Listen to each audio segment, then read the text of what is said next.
ये सब ज्ञान, ये सब मीमांसा हमारे पास आज इसलिए उपलब्ध है कि उसके संवाहक यही हैं जो इस समय हमें अपनी टीवी स्क्रीन पर दिख रहे हैं। ज्ञान की गंगा बहाते, ज्ञान की गंगा का प्रचार प्रसार करते हमारे ये आचार्यगण पूरी सज धज के साथ आज बसंत पंचमी के दिन अमृत स्नान हेतु अग्रसर हैं संगम तट की ओर। बिल्कुल उचित कहा आपने प्रोफेसर साहब कि ये तो रूपाकार की बात, किंतु मूल तत्व क्या है? वो तत्व है सरस्वती अर्थात ज्ञान।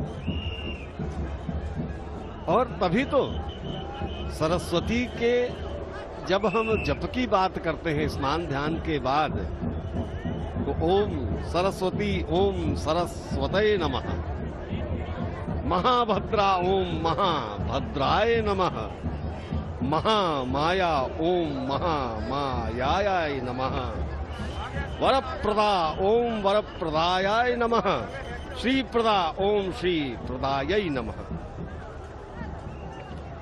अनेकानेक नाम, अनेकानेक स्तुति के साधन, किंतु लक्ष्य एक, ज्ञान, ज्ञान और ज्ञान। ज्ञान ही वो साधन है जिस पर सवार होकर हम अंतस की यात्रा, वो बाह्य यात्रा तो पूर्ण कराता ही है ज्ञान, किंतु कहते हैं ज्ञान चक्षु। ये ज्ञान चक्षु, भौतिक चक्षु तो ईश्वर ने दे रखे हैं हमें, किंतु वास्तविक चक्षु है वही चक्षु जो ज्ञान से परिपूर्ण है। हमारी आंखें भी जो देखती हैं, कहते हैं ना, कहावत है कि जो दिखता है सदैव वही सत्य नहीं होता। वहां आवश्यकता है ज्ञान चक्षु की।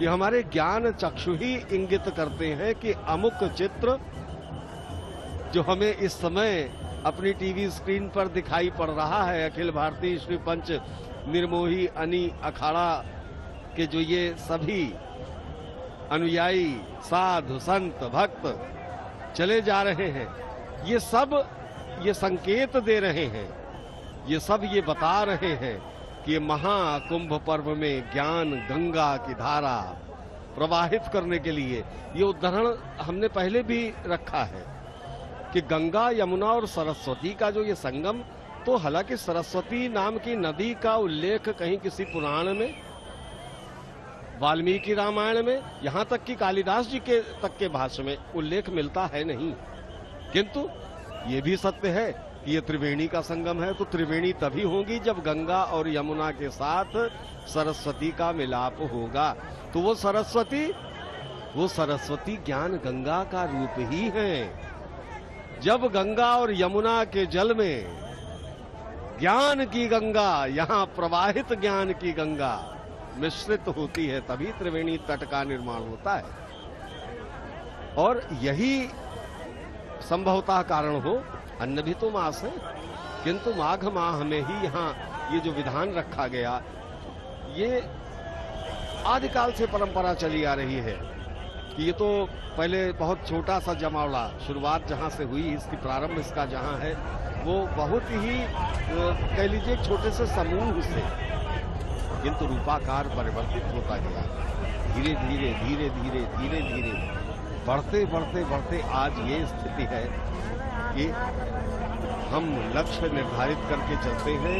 ये महापर्व है हमारा, और इस महापर्व में हमने आमंत्रित किया है संपूर्ण सृष्टि को, और अब तक 30 करोड़ से अधिक श्रद्धालु आ चुके हैं। ये है महात्म हमारे ऐसे महापर्वों का। यहां से हम ये संदेश प्रसारित करते हैं कि कैसे हमें अपना जीवन जीना चाहिए, हमें क्या क्या नियम संयम बरतने चाहिए, हमारा आचार व्यवहार कैसा होना चाहिए, हमें अपने लक्ष्य, अपने अभीष्ट कैसे निर्धारित करने चाहिए, और उनको प्राप्त करने का मार्ग क्या होना चाहिए। उसमें कोई दूषण प्रदूषण नहीं आना चाहिए।